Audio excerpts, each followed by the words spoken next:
Today's special guest is Cecilia Robinson. She's the founder of My Food Bag, Tend Health, Link, and we also got chatting about Before 16, which she's right behind and driving to try and get the social media banned for people under the age of 16 here in New Zealand. So you're in for a fascinating conversation with one of New Zealand's leading entrepreneurs. Cecilia, a huge welcome to the Lead on Purpose podcast. Thank you for having me. I'm excited to be here. Pleasure to have you here. I've been wanting to chat to you for a wee while now on numerous fronts. You know, My Food Bag, I was also a customer for a long time. Thank you. Link, Tend. So all the side of what you do as an entrepreneur. But the one thing that got me most excited was what you're doing with Before 16. Thank you. So what is it that keeps you up at night right now?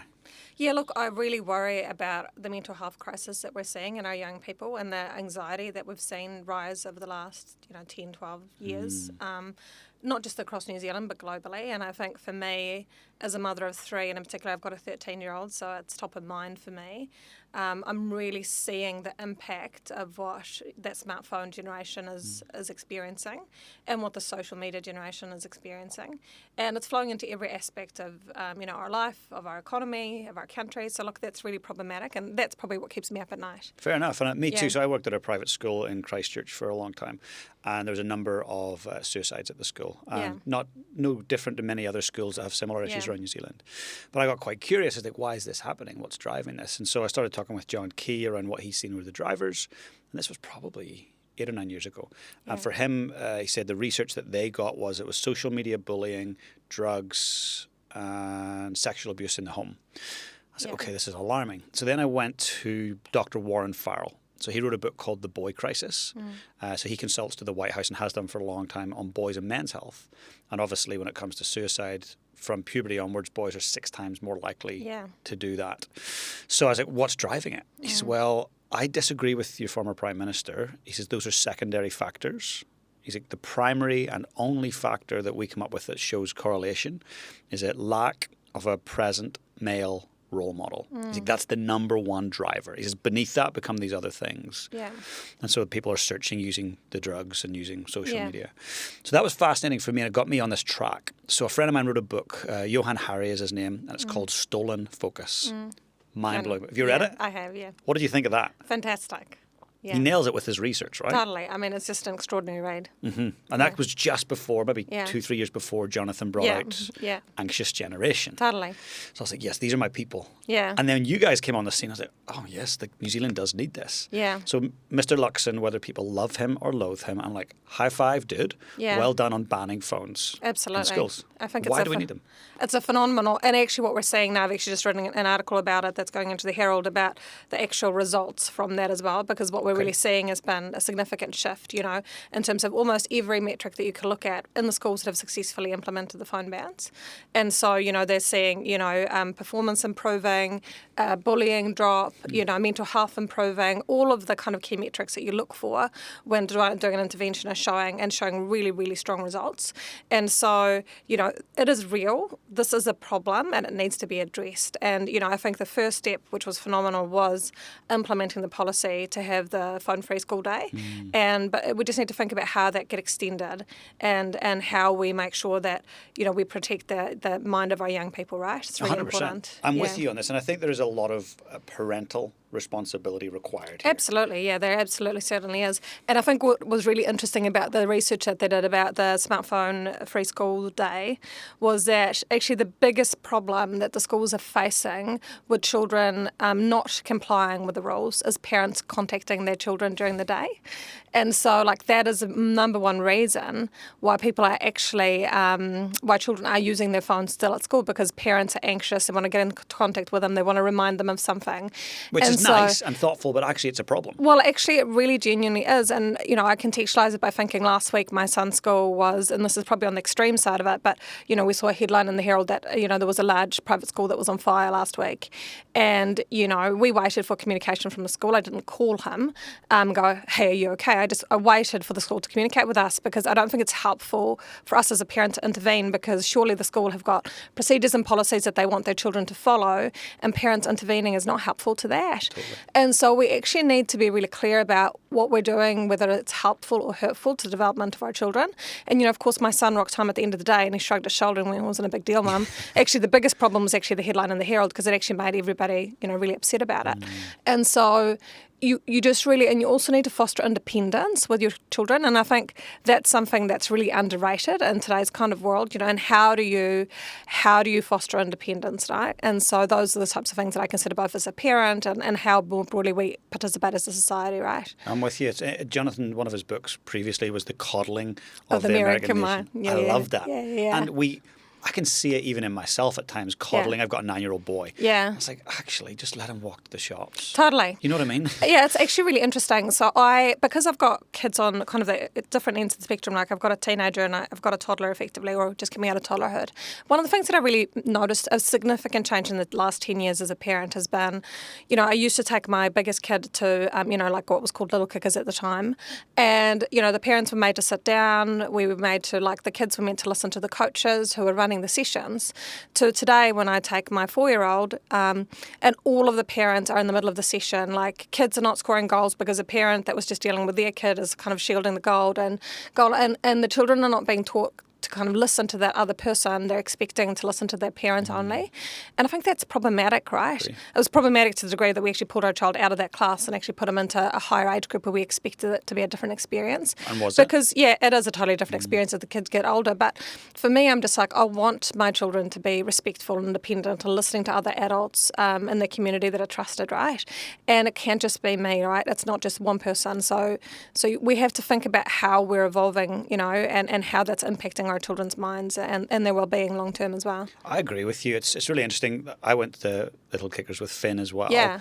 And the same thing. There was 12 parents out there doing this and holding them. I'm like, goodness me. Yeah. So we lasted a term and they were like, we're done. Yeah, totally. And it's actually my brother-in-law was a principal at school and a teacher for a long period of time. And I brought him to one of the sessions and I said to him, do you think we're kind of bad parents because we're sitting on the sidelines watching? Right? And he's like, no, it's actually you're doing a good job, right?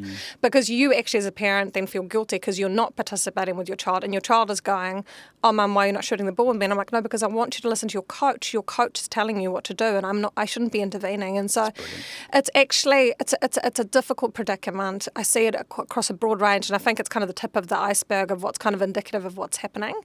And, I think about my son who's 13 now and, when I was from 9 in Sweden, I'd be trusted to walk to school by myself, to bring my bike, to go horseback riding.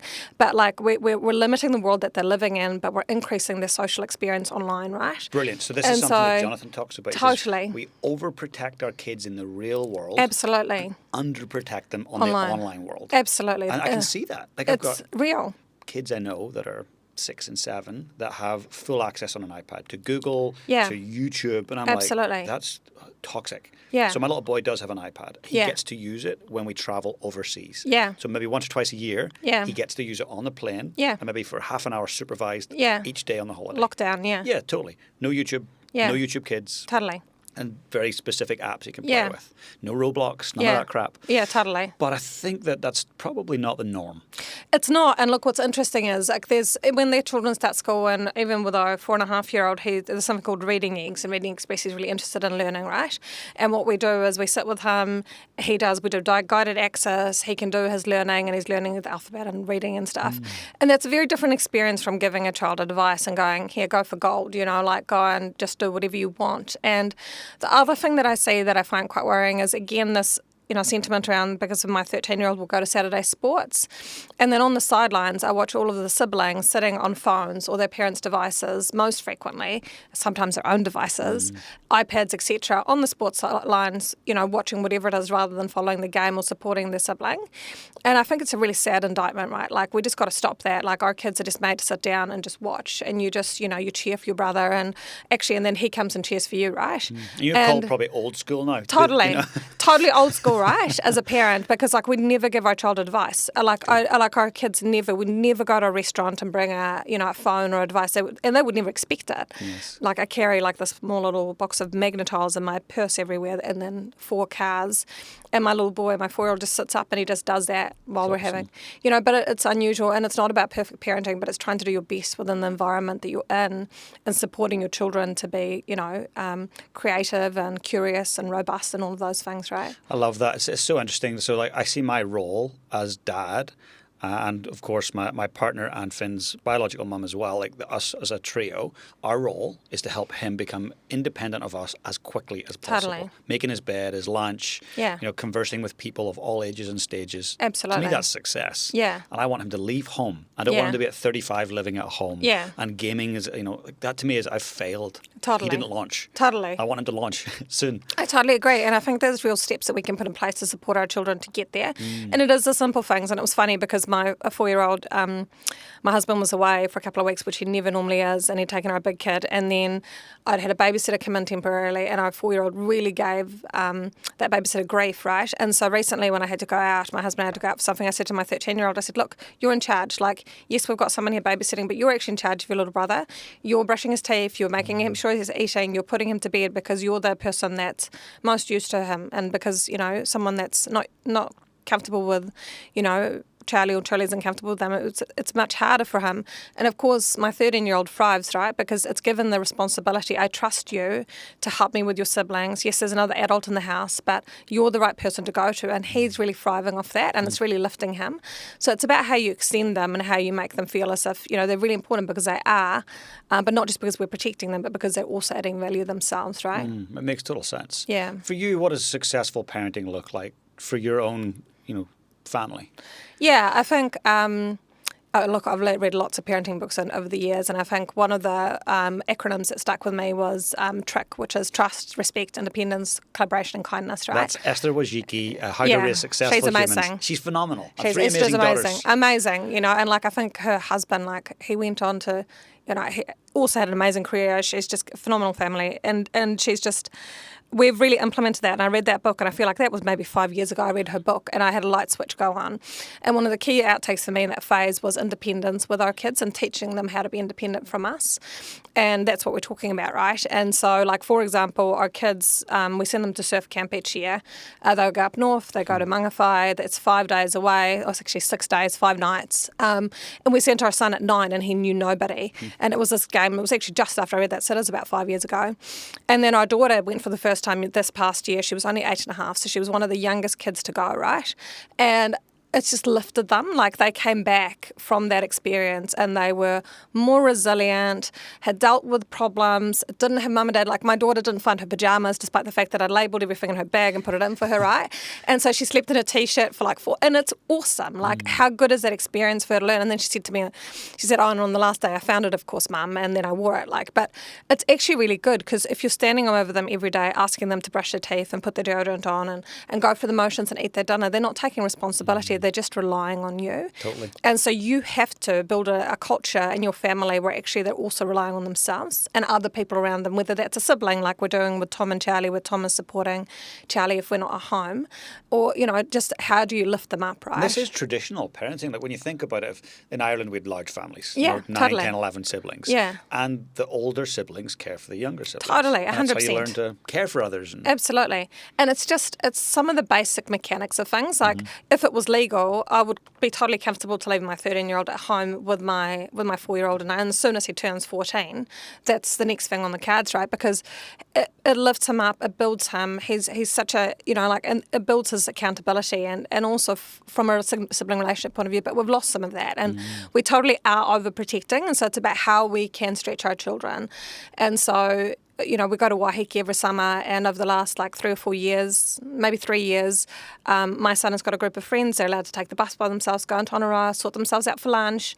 He has to earn money so that he's got enough money for over summer. Does he have that he chores can use. for that? Yeah, well, we don't normally pay the kids. We definitely don't pay for chores that you're part of this family, but for big items, that need to be done around the house, yes, we may pay for that. And in particular now that my son's going on Christmas leave early, he'll have a couple of weeks where he'll be working and doing real kind of grunty work at home, which we will pay for. But also, like, how do you find ways of adding value? So one of the things that we're currently doing with them is old toys, for example, is a good example. And so we've done a big clean out, and Thomas is going to sell toys on Trade Me, but they're his siblings' toys, in particular his sisters. And so he has to negotiate with her about what the value is going to be, what are they going to post it for, and how they're going to split the proceeds. I love that. That's because great. It's her toys, so she should get something out of it, but it's his process. And so all of those things, so he has to find ways of how does he get creative and make his own money. So yeah, lots of things to be able to kind of build that independence and collaboration between the two of them as well. Yeah, that's brilliant. I think we need to see more of that at school as well. Like this idea of being an entrepreneur and thinking like an entrepreneur. We're not seeing nearly enough of that in schools. And I mean, I love a lot of the things that Finn does at school. He goes to a great little school. Great. But there's a component where I'm like, I want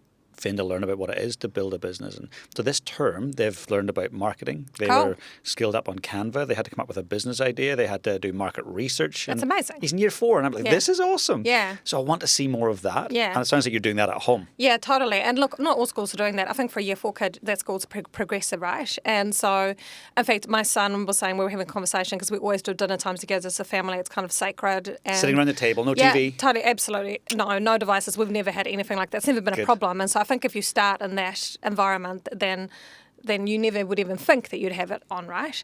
And he was talking about when he was at primary school how, one of his most enjoyable tasks was when his teachers had given them a budget and said, this is your budget, now go and plan a European holiday and then come and pitch it back to your class, right? And my daughter's doing something similar this year, which has been like developing an ice cream flavour, and they've gone to Ambury Farm to see how milk was produced and all these things, right?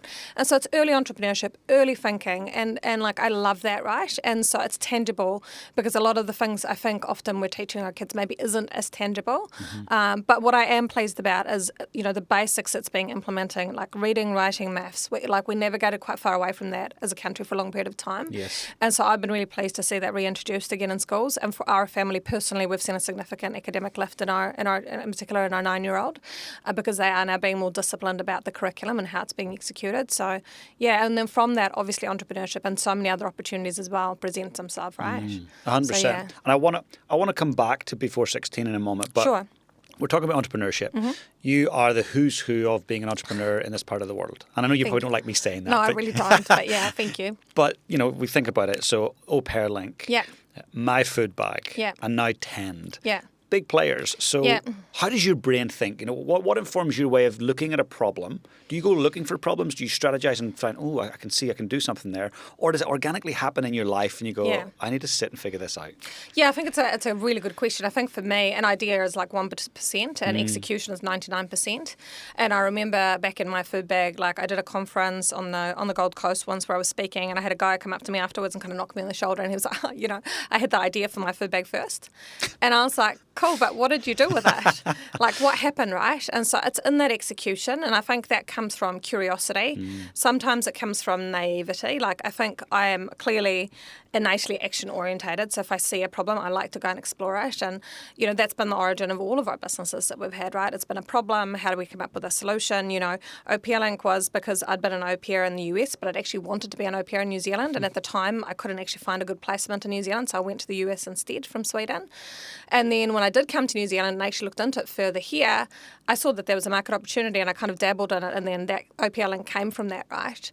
And then in my food bag, similarly, I've got a husband who loves to eat, kind of hates to cook. We'd have this discussion every day at the end of the day, like, what do you want to have for dinner tonight, darling? Well, whatever's easy. Worst answer that you can ever give someone, right? And so that's how we ended up, we'd seen the concept for my food bag, and, and started from there, right? And in Tend, we'd had lots of difficult healthcare experiences. We'd had a stillborn daughter. We'd had another late miscarriage. And so we'd gone through this really difficult healthcare experience, and just couldn't understand why the healthcare system is so disjointed in the times that we live in. Like, it really shouldn't be as complicated as it is. And so it's all kind of come from problems and then trying to figure out the solutions. And that's where it's all started and originated from. But incredible. Yeah. Thank you for sharing that. Thank you for sharing about your loss. I'm really sorry that you've experienced that. My former wife, Lisa, and I went through prior to Finn and had miscarriage, and I'd never thought about it. Prior to that happening, it never really crossed my mind. And I think it's almost this thing that a lot of people, particularly women, just navigate quite silently. Yeah. And there's almost like, I don't know if the word shame is the right thing around it, but there's this kind of, I find it difficult. I was like, for months, emotionally, I couldn't operate very well at all. How did you navigate that? Well, look, it was challenging. I think for us, we'd had, before we'd had Tom, we'd had repeated miscarriages, early stage miscarriages though, and then we had Tom successfully, and then I fell pregnant, and we had our stillborn baby, which was devastating at the time. And then I think the biggest disconnect for me and kind of the origin part of Tend was that we were just told that, lightning doesn't strike twice, just go for it again. And then we had another late pregnancy loss at 17 weeks. Wow. And so that made me I think it made me more action orientated to kind of try to understand what the origin of not just my issue was, but also why the health system wasn't better equipped to deal with someone like me. And of course we were really fortunate because we went on to have Layla and Charlie. And so those experiences that you have shape you. And I think for me, I rely really heavily on my husband. Like, we're really a team in our personal life and in our work life. We work together, we do life together. And so, we lean on each other. But, it's challenging. And I think in particular for us, we were really lucky because we already had Tom when we went through this. But, Tom obviously knew that he was going to have a baby sister twice. He knew he was going to have a baby sister because it was both girls that we lost. And, the minds of children are so beautiful because, when we came home, actually after we lost the second baby, and I said to him, look, I'm really sorry, Thomas, we've lost the baby. And he just took my hand and he said, oh, that's okay, Mum, we'll find her again, Gorgeous. And you just like, just beautiful, right? And it helps your healing, and so, you go through those stages and, I think that mindset is everything, and I think it's, it's hard to choose to be positive and to be resilient. But, I often think that you do have a choice about how you think about things and the things that you're fortunate about. My husband always says, success is getting what you want, happiness is wanting what you have. And he'd keep reminding me of, like, whether it was just the two of us, he would still be happy. Whether it was just the three of us with Tom, we would still be happy. Like, it wouldn't, and today, like, that's how we think about things as well. I mean, extraordinarily lucky to have the children that we have. But, happiness is wanting what you have day to day, right? So, that's lovely. And you can control that. Totally. It's nobody else's. Yeah, totally. Like, I think if you're constantly striving, I think that's where the Instagram generation comes from, where people are constantly comparing themselves. I heard Jonathan Haidt say on the One Young Mind podcast, that people it's like an ongoing performance review, right? People are constantly on social media benchmarking themselves against other people. How do I get richer, more beautiful, better accomplished, like better at my sport, whatever it is. If you're constantly feeling that you're competing with the world around you, you're never going to feel like you're winning. 100%. Like, how do you ever feel satisfied? How do you ever feel that innate sense of just happiness, right? And so, I think that's a really important challenge, is being happy in the day-to-day. Yeah, and choosing to be. Yes. Totally. Thank you for sharing that. And I think entrepreneurs, certainly the ones that I've worked with over the years, often when they have difficult things come up in their life, they will double down on their business and their work and their gym workouts and to avoid dealing with the challenge. But it sounds like you've got tools and processes to go, when stuff hits the fan, we're going to slow down, we're going to feel the pain, we're going to acknowledge it, but we're not going to sit in it forever. Yeah, and look, I mean, I think when we lost our first baby, that was stillborn, it was actually in Australia, and we were in the middle of, launching my food bag in Australia. We were in the middle of actually selling OPL Link in New Zealand. We still ran OPL Link and owned it, and we still ran my food bag as CEOs in New Zealand. Wow. And so it was a busy period, and obviously still we had a 20-month-old child, and we had no family support in Australia, and so it was just us and our amazing au pair at the time. And so I think that for me, I also just knew that I just didn't have much of a choice other than to get up, brush myself off. And, while it really hurt, it helps for me to get back into routine and get into the day-to-day of dealing and tackling with the problems. And, when it happened the second time, obviously it was really challenging. It was challenging going and seeing our team. But also there was this, like, I know that my personal health feels best when I'm doing the things that I love and surrounded by the people who give me strength. And a big part of that is work, right? And so it is showing up and going, like, I'm okay. And I want to focus on the priorities that we have inside this business because, just stopping everything and that probably doesn't help me as a person, right? And that's really good self-awareness. And I feel that where your focus goes, your energy flows. So if you're focusing on the negative or you're constantly sitting in an emotion that doesn't serve you, it's going on in circles. Yeah, and I think that it's, and I really understand because, I went through the phase of like, every person around me was pregnant and we couldn't get pregnant, or every person around me was pregnant and then we'd miscarried, or, and you're feeling that, like you're seeing all of this world around you that you feel disconnected from because of what you're personally going through. But, and it can be really hard to be happy for other people in those moments, but you can choose to be. Because like I think about the fact that, you don't want someone else to experience what you're going through, right? And so, you choose to be happy for your friends that don't have that same problem. And then, I kind of always believe like it comes back to you, like that positivity, it comes back. And so that's how I think about it. I love it. Thank you for sharing that. It's interesting. I love how you think. And it's interesting. So I used to be a drummer. And so I feel like when you think and speak, you're at a tempo, you're at a higher frequency, higher tempo. You're different than others. I can sense it. And I think that when we see multiple serial entrepreneurs, they think differently at a different tempo, at a different frequency. So I was sitting in Cape Town about 4 or 5 months ago with my friend Robin Sharma. So he's wrote a book called, many books, but one's called 5 a.m. Club. And we're talking about mindset and we're talking about entrepreneurs. And he says, James, let's look at what you're doing. So he gets this journal of mine out and he starts writing. He says, you could cut half of that. He says, why don't you just, and he circles, why don't you just focus on that? Yeah. Do one thing and do it really well. Yeah. It's like, oh, you're right. So it sounds like you've mastered that. It's like, let's pick one thing and let's double down on it. Yeah. So you've done that with My Food Bag, clearly, or Paralink. Tend. So how long are we into Tend? When did you launch? About 5 years. Great. Yeah. And what's the mission? What's success look like for Tend? So for Tend, our purpose is to help New Zealanders be the healthiest people in the world. And sometimes I go into kind of groups and we've got a big purpose deck that we present on, and, it's there, it's in the centre of everything, and, people's eyes glaze over, or the eye roll, which is my favourite, because it's like, it's actually not that hard. Like, this is not yes, there's complicated issues, but we're a country where 5 million people live, we're an island. We actually overall fund health well as a country and have for many years. Whether or not that spend is well distributed, it's a completely different, separate issue, right? But overall, we've got all these attributes as a country, and I genuinely believe, why, do you live longer if you live in Australia versus New Zealand? Why is there a gap between Pākehā and Māori? And how do we work on actually bridging that gap? And so it's actually a really interesting intellectual challenge, and the purpose for us is to achieve that, right? So that's the purpose of Tend. We're New Zealand's third largest primary healthcare provider now. We've got about 500 staff, 24 clinics, and so it's been a busy 5 years, right? It's incredible, though. But we're starting to see our purpose that we've had for this entire time linking into outcomes, and that's what I'm really interested in, is how we're turning those dynamics around. And so how we're enrolling people in primary care providers or in our infrastructure who previously haven't had an engagement with primary care, right? How are we accessing a population that previously weren't being seen and weren't getting access to healthcare? And that's really interesting. So, yeah. That's phenomenal. And I see that also being scalable outside of New Zealand, because there's many other, Australia probably has its challenges too. Yeah. America, Canada. Totally. Where there's a big disparity between generally white populations and Aboriginal or First Nations populations. Yeah, and health is interesting though, because it is very unique to each area. And like one of the things that, there's lots of global businesses that come out of New Zealand and do exceptionally well, right? Because the problem for New Zealand is that we've got a really short runway. And so our plane doesn't have much taxi space because we're only 5 million, right? And so the trick is, if you're in an industry, that you can make it broad, right?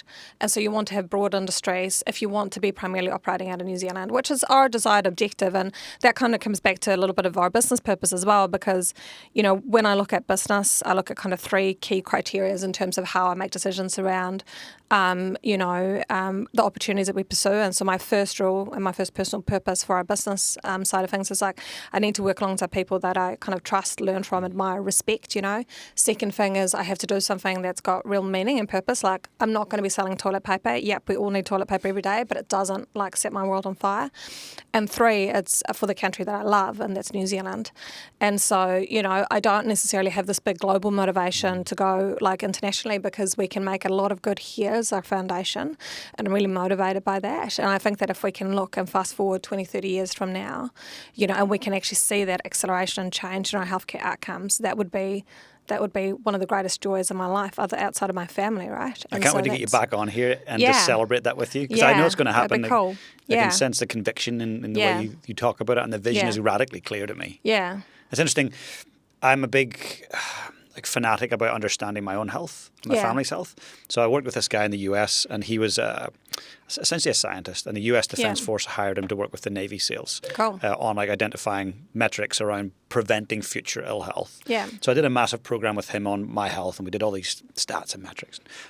During that process, I found a lump in my pec, and went to local doctor, and they were, oh, don't worry about it, it's all good. And he was like, James, we're going to look at why there's a lump there that doesn't seem normal. He says, do this blood test. And my GP said, no. I'll send you for these 4, like total blood count, all the basics, but I'm not sending you for the rest. That the hospital will look at me like I'm an idiot. I said, I don't care. Yeah. I said, I want to go and do it. I said, well, you can't. So I went to the blood bank and self-referred. Yeah. It did cost a lot, about $1,200. Yeah. But then it came back and it says, well, you've got high prolactin, you've got high IGF-1, so all these stress hormones. Interesting. He says, James, this is interesting that this could be connected. So he says, you need to go and get a full body MRI. We need to look for the pituitary because there could be a prolactinoma, there could be breast cancer, you've got it in your family. Okay, so go back to my doctor. I want a full body MRI. No, you're not doing that. Like, that's not possible in New Zealand. I said, what do you mean it's not possible? I'm happy to pay for it. Private health, and if that doesn't cover it, I'll just pay for it. Like, it's my health. I'm fortunate to be able to do that. Well, no, I had to fly to LA.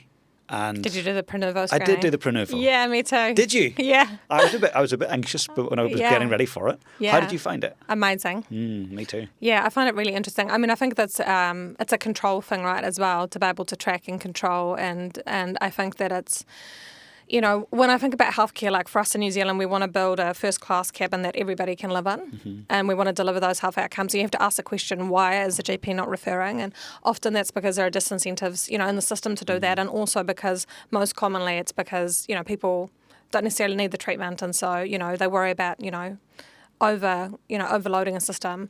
But there also has to be an ability for people to access the healthcare that they need and that they feel is important to them, right? Yes. And there's a disconnect here for that. And there's something similar in Sweden. They're doing the Nico scan, which actually Daniel Ek, who's founded Spotify, is an investor in.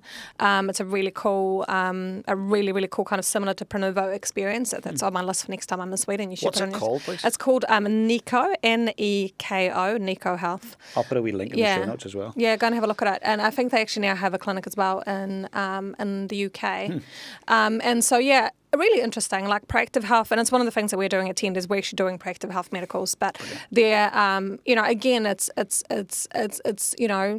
something that can be quite challenging to kind of have a conversation around in an environment where that's kind of disincentivized. So, yeah, good for you, though. That was, and the Pronovo scan was good? Amazing. And it said, James, you've got gynecomastia here, which is not breast cancer. Yeah. It's stress-related. You just need to manage your stress better. So you need to do more meditation, more breath work. You need to be not doing as many keynotes and just slow down a bit. Totally. Less time in the air. Yeah, totally. So that was helpful. And what about for yourself? Yeah, look, similar. And, I think what was really interesting, and I've actually, random, but both my husband and I did the scans. And to kind of cut a long story short, but one of the things when we'd had our third child, they flagged at birth that they believed that he potentially had a lower spine problem.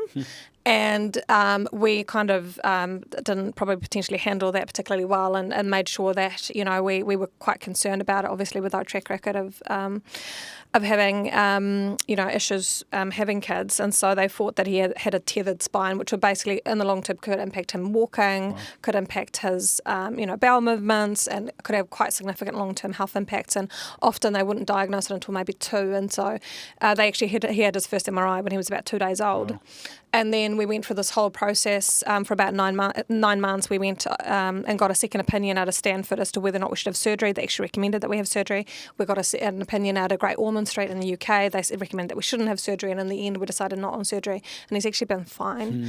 But what we found for the Pronovo scan was that both my husband and I have the same presenting concern that our son has, which is, a low-lying spine, right? Interesting. And so if we would have probably known that and known that it's hereditary, and like while his presentation is very unusual in a child his age, it can be normal. And so it actually helped for us. I couldn't believe it when I opened up my scans and it said, oh, look, actually this is something that's unusual about you. And then my husband opened up his one and it was something unusual about him too. And of course, 2 people that have that, chances are pretty high that any child's exactly. going to have it. And so, phenomenal to have that knowledge and that power to be able to better understand your body, right? I agree. That's Information. just amazing. I bet you slept better after that as well. Totally. And it also made me feel, justified because, obviously there was a lot of concern and the New Zealand paediatric team were extraordinary. The neurological team were amazing, but it was actually really good to be able to have the ability to get other feedback as well globally. And I think one of the things that we sometimes forget as a country, and this was when I'd had my second late miscarriage, was actually a really good friend of mine said to me, she said, in New Zealand you've got a population of 5 million people, so your specialists don't necessarily see as many presenting concerns of the same issue. So if you keep having this problem, you need to go and get health care from somewhere else. Mm-hmm. And that's ended up with us seeing a fertility specialist out of Australia. Wow. And because he saw people like me all the time, while in the New Zealand system, my obstetrician would be like, this shouldn't happen again. You're fine. You're young, you're fit, just go again. And I was not prepared to take that risk. And it was good for us to go into another health system and have that experience and actually said, no, actually, these are the tests that we want to run. This has not been well explored. And then, of course, we went on to have Charlie and Layla successfully with the information that we were given for that process, right? And so we have to remember that we are a small country, that we don't get as much exposure, and that, if there is something that's seriously wrong, which in my instance, obviously it was having children, that it was really helpful to be able to get that support out of Australia at the time. Absolutely. And that's, when I look at what you've done and created from a professional standpoint of being an entrepreneur and creating successful businesses, you've given yourself opportunities and your family to go and get specialist treatment and care. And that's such a privilege, but, the harder you work, the luckier you get. You created your own luck there. Yeah. And so I think that's beautiful, and it will be great as New Zealand's health system improves with TEND, that we can have access to preventative care. Absolutely. Because there's so many things we can be doing. Yeah. And it's just about putting the fence right back from the cliff and not just, not just pouring the ambulance down the rock face every time. And so, my dad's currently in hospital, and when I'm having this experience with him being unwell, there are just so many areas for improvement, and it's so frustrating because there's a lot of things that I think, it's the people that work in the environment are amazing, but a lot of the infrastructure is old. It's not cohesively considered. How do you actually drive change right across this? So there's a lot of complicated issues that are predated and pre-existed within our system, but there are solutions, right? Mm-hmm. And that's what I feel really positive about, is the fact that we do have really, strong solutions in place. Yeah. You're thinking to the future positively. We had Sam Stubbs here earlier today from Simplicity, and again, very future focused. You know Sam? Yeah, I know Sam. Again, thinks very positively about the future of New Zealand and believes in it. I can sense the same in yourself. I just get frustrated. I think maybe it comes from being an immigrant, but I am so grateful for this country. Me too. And I constantly just feel, blown away by its beauty, by how happy the people are. Overall, people are when you're in the streets, but, you go into a shop, everyone's polite, everyone says, how do you do it? It's very different from being brought up in Sweden, right? But I do think we also have this kind of country almost, nationalism about being pessimistic, and it's been hard for a long period of time. And I've written a whole article for tomorrow, which is going into the Herald, about being optimistic about the things that we're actually doing well at. That's actually improving. In the show notes. Totally. That's actually improving. Because there are so many things that are actually improving across our country, whether you look at education, whether you look across justice. There's a range of things that are going better. And I think we need to, start telling ourselves that we're an incredibly successful, beautiful country, and the rest of the world is privileged to come here. Mm-hmm. And for immigrants like us who come here and go, this is amazing, how do we make sure that we bottle that and that we sell it and that we get our country to really start performing? Because if you compare to Ireland, very similar, but, completely different financial circumstances, and New Zealand's got that opportunity, but we're just not executing on it yet. And Ireland's productivity is through the roof compared to New Zealand. It's just, and I like to compare New Zealand. I often compare it with Sweden in a lot of different instances, and you look at Ireland, you look at Singapore, you have to be able to kind of look globally and say, how do we do better? So I'm feeling optimistic. I'm innately optimistic. Yeah. I go back from, it was in Singapore, Hong Kong, speaking a couple of weeks ago, and just taking notes as I'm meeting people and sat down with the guy who's running Facebook for Asia Pacific, and just looking at their challenges. I'm like, we can learn from this. Totally. We need to take those learnings, take them back to NZ, and we can run. We can pivot really quickly here. Totally. Compared to these big nations. Yeah, well, this is the thing, right? It's such a beautiful, and that's where I'm saying, yes, we can help New Zealanders be the healthiest people in the world. I don't think it's beyond our grasp to be, leading in terms of longevity, life longevity, right? Mm-hmm. And so, we've got such an amazing opportunity in such a small country to make a big impact. And so, how are we prioritising and spending our time to achieve that? So I'm quite excited about that. I am too. Have you came across Dr. Darshan Shah? No, I haven't actually. He's one of the leading longevity experts out of the US. Yeah. I'd love to connect you guys. So I had him on the show about a year ago, and you speak the same language. Yeah, cool. And he's got such amazing research. Yeah. So I think you'd definitely enjoy him. Amazing. So before 16. Yes. Let's talk about it. So I seen the petition come up. I think I got it emailed to me perhaps, or maybe seen it on social media. I was one of the first to get my signature on that right away. Thank you. We appreciate that. It's amazing. So for the person that's never heard of it right now, what is it? Why are you doing it? So look, we're looking to implement a minimum age of 16 for social media in New Zealand. And I think it's really basic. Like, we put safeguards in place for our children in the physical world. So whether that's having a driving age or an age to buy tobacco and alcohol. And the harms from those things are actually proven to be probably not as bad as social media in some instances, right? 100%. And so we really need to apply that same rule to the online world, because while education is great and parents play a big part of it, the problem is that children having unlimited access to social media is damaging them long term, right? And so, when you look at our young people, you only go through puberty once. This is what Jonathan Haidt says. And, we need to actually give them a better starting point than what we're currently doing. And, what we're seeing with addictive design, with the algorithms, with the type of content that children are being displayed with, it's not giving them the chance to develop in a way that's normal, right? And I see it constantly, we were in Australia, you're going to a beautiful restaurant with your kids. We've got 3 of them. It's pretty chaotic. And the table next to us, there's a kid there on TikTok going, constantly swiping, right? And it's not normal. God it's not knows good what's for coming everyone. up in their wee. Totally. And so we're looking to implement a minimum age of social media. Obviously, recently the Prime Minister has thrown his support about it as well and committed to the fact that this will happen within before the end of the term, which is super exciting. We're delighted about that. We've got 45,000 signatures. But I think also what's really important is that By the way, sorry to interrupt, do we need more signatures? No, we're done. Okay, cool. We're done. We have delivered our petition. We did it about, it feels like, it was a while ago, but it was actually probably a week ago. Okay. In my world. Well done. So we delivered the 45,000 signatures last week, which was incredible. And, for New Zealand, it's a significant petition versus the one that they did in Australia, which was the 36-month petition, which was amazing. We actually had 1.8 times more engagement in New Zealand. Wow. So we actually have even a bigger mandate to actually drive change here. And so it's super exciting. Yeah, I'm excited for it. And so when this change comes in, what role will the parents have to play in that? Yeah, look, and I think getting into kind of the detail of how the legislation is going to work, that will be for government, right? And obviously they've got experts panels that are advising on that. And I think that parents have an active role to play. But they also need to be able to be given, a pass to say, actually, it's actually illegal, darling. You're actually not meant to access social media. And everyone else's parents are going to tell them the same thing. And I think the most important thing that we achieve here is social norming.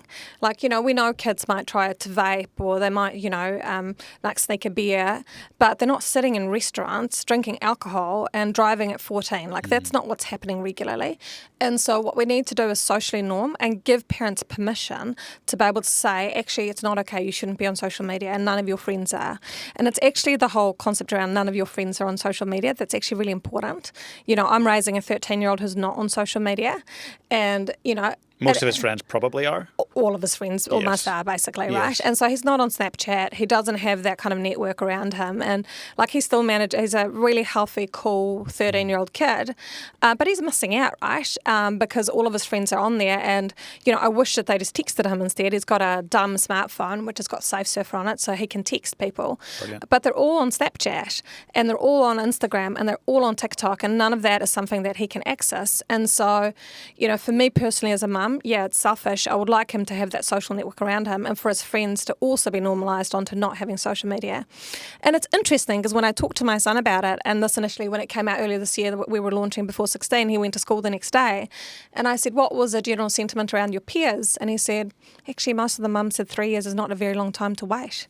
There we go. And so, like, they were kind of cool about it. And so he was like, actually, I thought it would be a big deal, because, particularly because you're my mum and I'd get stick about it.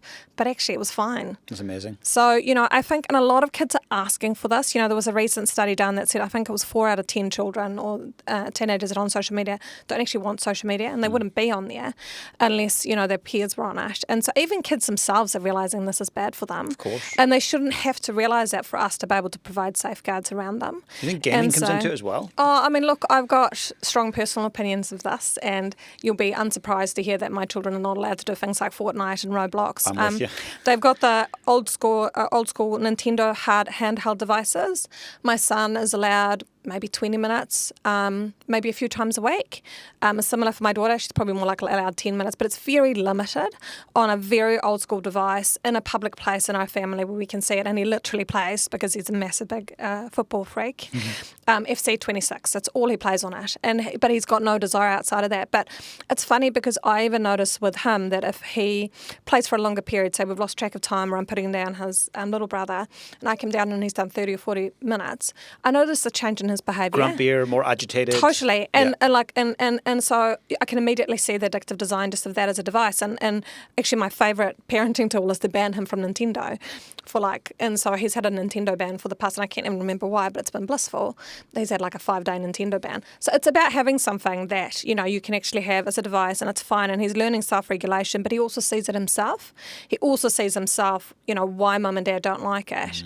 Because that's when we sometimes have conflict, right? So you can't protect your kids from everything, and you just have to learn how to manage it in a way that works, Of course, and that's hard. We're not going to be perfect, right? Online, right? Yeah. Totally. And because you run multiple businesses and have done, how do you demonstrate that as a parent? Because your phone arguably is your business from time to time. It's so hard. It must be hard. It's so hard. And look, honestly, I think it's been one of my most active decisions of the last 2 to 3 years has been to read more.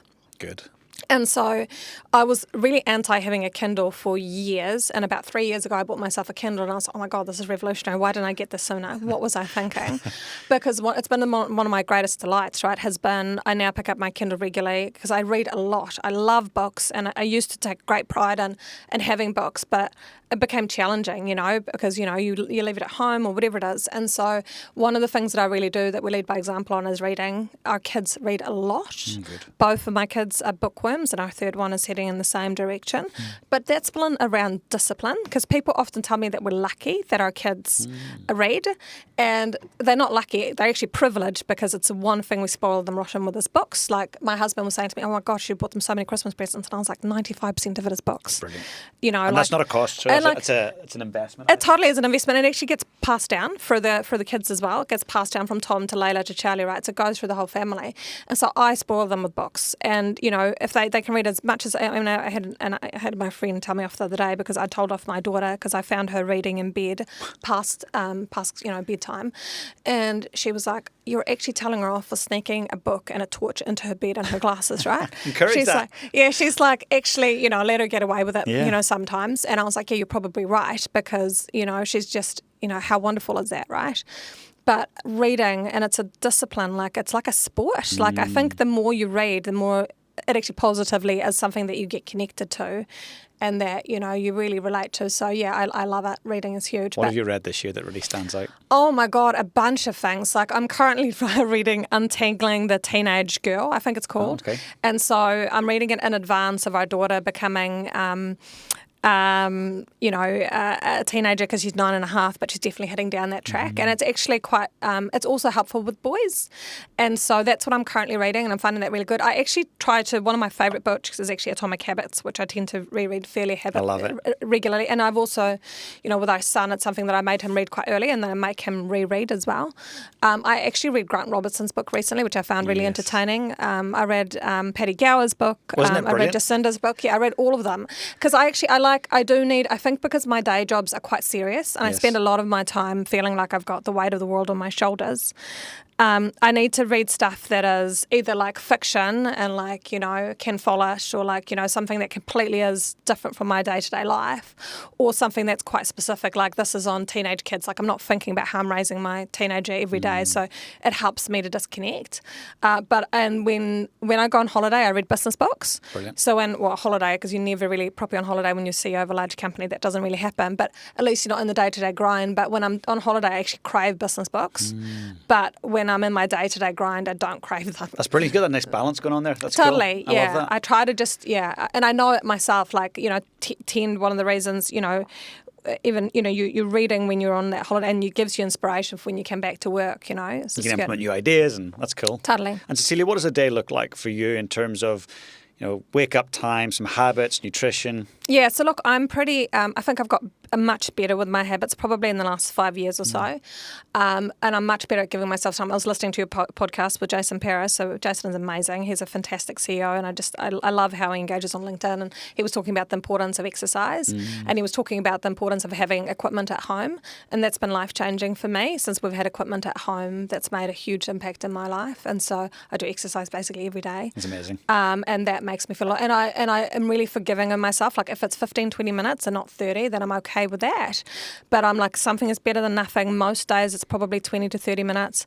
I don't get up before 6:30. I'm not an early riser. Like I think from years of sleep deprivation of having 3 kids and just juggling has made me really, I need 7 to 8 hours. I'm not one of those people that can operate off no sleep. And so, if I'm going to bed 9:30, 10 and, reading for an hour, then that's, it gives me my 7 to 8 hours of sleep. I'm really present with our children. Like, we're at home, we do the lunch boxes together and, the school run. We've got a walking school bus for our daughter, which we've kind of kept up, which has been amazing. And with our 4-year-old, we drop him at kindy. Basically, my husband and I actually together basically drop him every day at kindy together. And then my team is really good. They're really aware of the fact that I am only visible between certain hours. So I'm in the office for school hours. And if they need something for me, I'm there during school hours, outside of school hours. So I pick my kids up from school every day. Brilliant. And kindy. And now they're at an age where I can come back and work quite easily and they can go off and play and hang out together, which makes it easier. Healthy for them to see you working as well. Totally. And also just having those boundaries, because when you're talking about, like the phone and because it's interrupting, it's actually like, well, mum goes into my office and now mum is working. And so like actually it's actually quite a big deal if you're interrupting, but you guys can go and play. You've got so many things you can read, all of these things, right?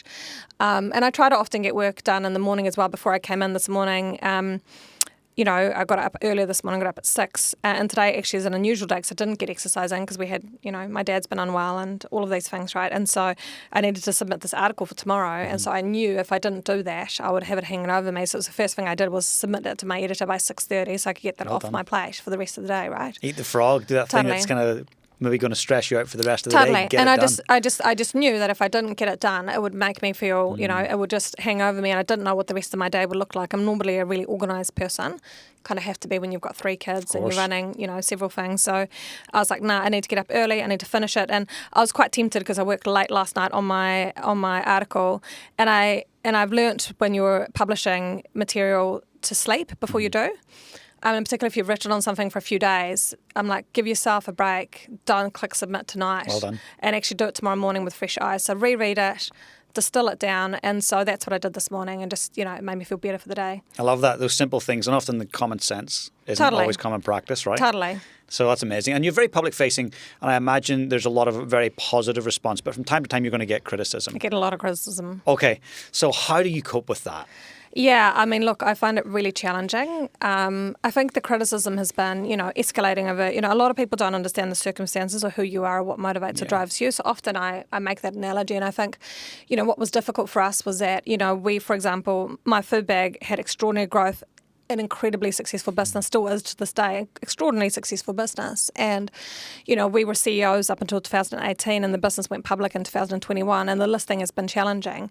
And what was really hard about that was that we got a lot of personal flack for it, in particular the women that fronted the brand, me, Nadia and Teresa, but we didn't list the company. Like, we were shareholders, and that was really hard.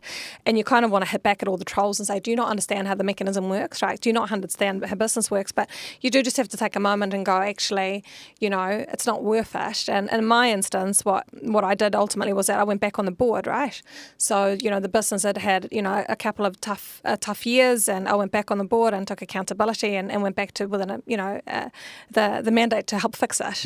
And we have stabilised and now back in growth, right? Which is fantastic. Well done. And I think for Tend, what's been difficult is that, when you're in an industry that is health, and you're receiving public funding, a lot of people scrutinise you and the work that you're doing.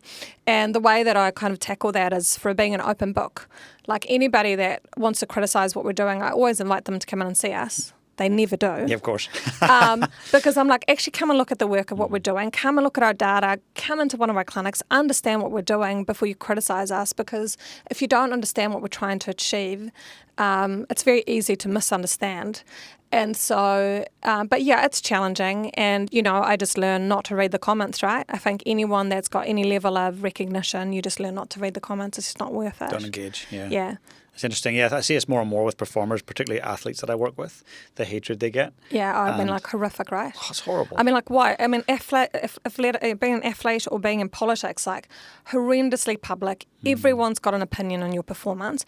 They've got no understanding of what's going on more broadly for you or the issues that you're having, right? Totally.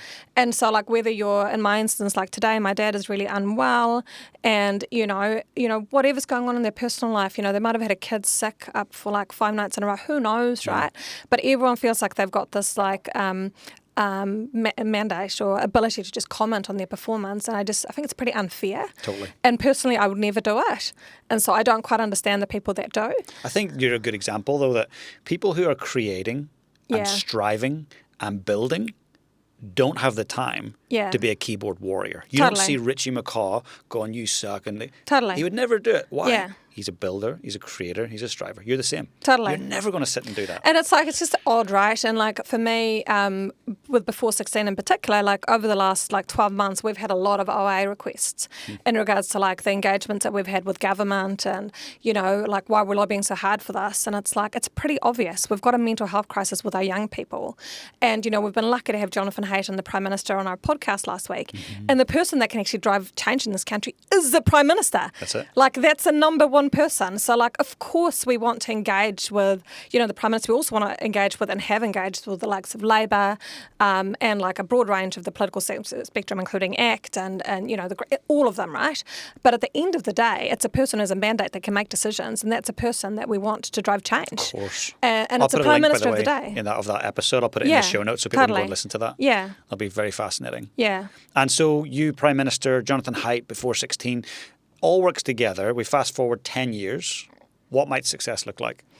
Yeah, look, I think that we are on the start of fully understanding what smartphones and social media are doing to our children. Mm-hmm. But I think that the clarity of what will happen over the next decade will give us more tools to implement to protect our children. I don't think introducing a minimum age of 16 is a magic bullet for the long term. I think it's very hard to define what social media is going to look like 10 years from now, just like we struggled 3 years ago to imagine what social media would look like today or what AI could do. And, I think we need to be on this ongoing journey, and which is why we're lobbying for a regulator in this space. We think it's really important that there's a regulator and that we've got consistent, prompt review of what's happening online, because it's a fast-moving game, and we need to be ahead of that curve wherever possible, or quickly correct. So yeah, it's going to be really interesting. I am concerned. I look at the rise of AI and what it's doing, and companion and chatbots and all of these things. Right, it's actually really concerning. Well, a lady got married last week in Japan to her AI partner, and there's a hologram of them, and they exchanged rings, and she's crying. What is happening? Yeah, and look, I really worry about the consequences of that for our society long term. Of course. I worry about how we're developing the human mind. How all of these things connect, and I think we need to have some really strong infrastructure in place to help support it. And what I think is important, and I think a lot of people don't understand, is that these social media companies are incredibly savvy. They are behaving like tobacco companies. They are funding mental health charities. They're funding the likes of NetSafe in New Zealand.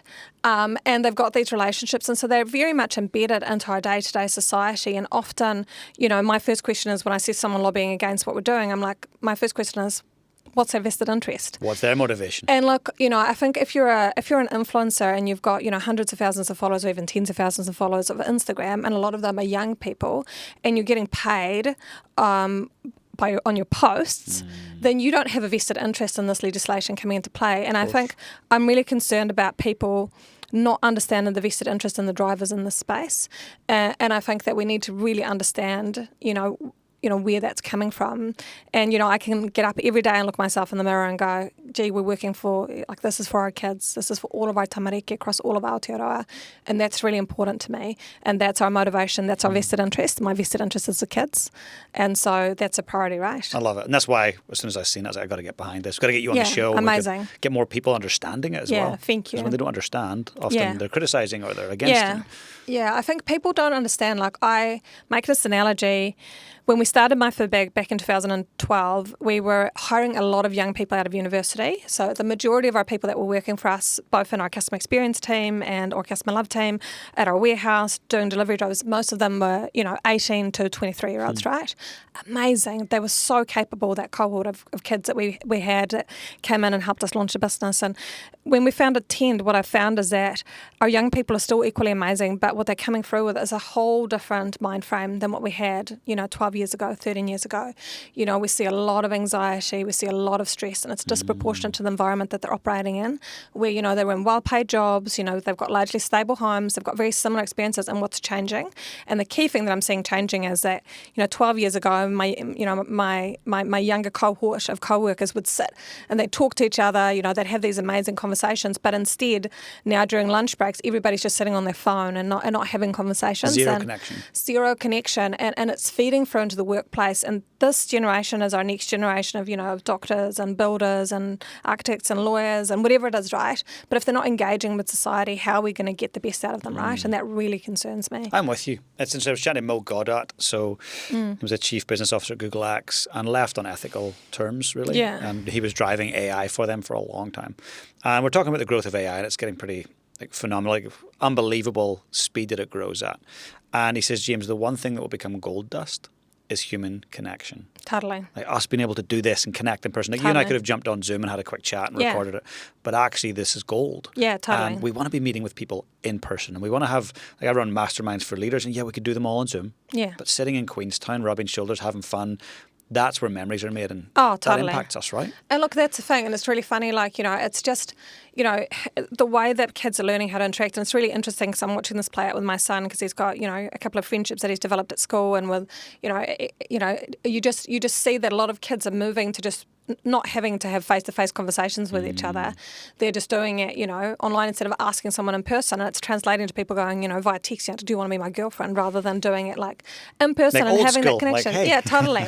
And so, just so important to build that human connection, and so important for us as parents and leaders in society to set the expectation that you will as well. And I think being able to just converse. So my little boy, Finn, last year I was interviewing Chris Luxon, and I said to Finn, do you want to come and interview him after I've interviewed him? Cool. And he went, yeah. Yeah, so he got his little suit on and he got his questions and he sat there at the Canterbury Club with the cameras. Cool. And it was great. And him and Chris had a 15-20 minute conversation. He's great with kids. Amazing. Yeah. So I loved that. It was the highlight. It was way better than the interview that him and I did. I was like, that was the highlight, him and Finn. Yeah. But I want to expose Finn to opportunities to be uncomfortable. And to talk to people that maybe there's a power difference and there's an age difference. Absolutely. It's really good. Yeah, and it's so important for children to be able to see, the things that you can achieve, right? How cool is that to be able to see when you're at the Prime Minister and go, that could be me. I can aspire to be whatever I want to be, right? Totally an everyday human. And it's just so empowering. Yeah, totally. And they're not built differently. We're all built the same. And so, it's about the opportunities that you embrace, right? 100%. So there's two things. One, I want to encourage the listener to follow Before 16. I'll put all the socials and your socials in. Thank you. Also, you're a prolific speaker. We're both with celebrity speakers. Thank you. If somebody would like to have you in 2026 come and speak at their event, I'll put a link in there to your celebrity speaker's profile. And then last question. So if you and I were to fast forward many, many years into the future, and you're highly aware that it's your last day here on Earth, and someone very young that you love, maybe a great-grandchild, they come into the room and they say, Cecilia, how do I go about leading my life on purpose? What would you say to them? I think for me it's about pursuing happiness. And again, it's what my husband's always said to me, happiness is wanting what you have. I think a lot of people spend a huge amount of time pursuing things that doesn't make them happy. And you actually have to draw a line in the sand and say, actually, this is not making me happy. And so for my kids, that's the key thing that I give them as advice every day is we want you to do things that make you happy. You only have one life to live. and that should be the pursuit, like daily happiness, not like happiness in a year or happiness in 10 years, because God knows where you are. Daily happiness, and if you're not happy, then make brave decisions to change that, right? Because it is a choice. Yeah, participate in your own rescue, right? Totally. It's interesting you say that. So have you read Arthur C. Brooks? I haven't actually. So he wrote a book with Oprah called Build the Life You Want. And I've heard of this. I've read an excerpt out of it. Please get it over Christmas. Yeah. So 3 things he said about happiness, and you just labelled it perfectly. He said you experience happiness, according to his research, when you're in the pursuit of joy, satisfaction, or meaning. And I look at what you've done with all your businesses, and they've brought you joy. You've been in pursuit of it. Satisfaction means you have to do hard work. Yeah. So you've been in the pursuit of that, and you continue to be.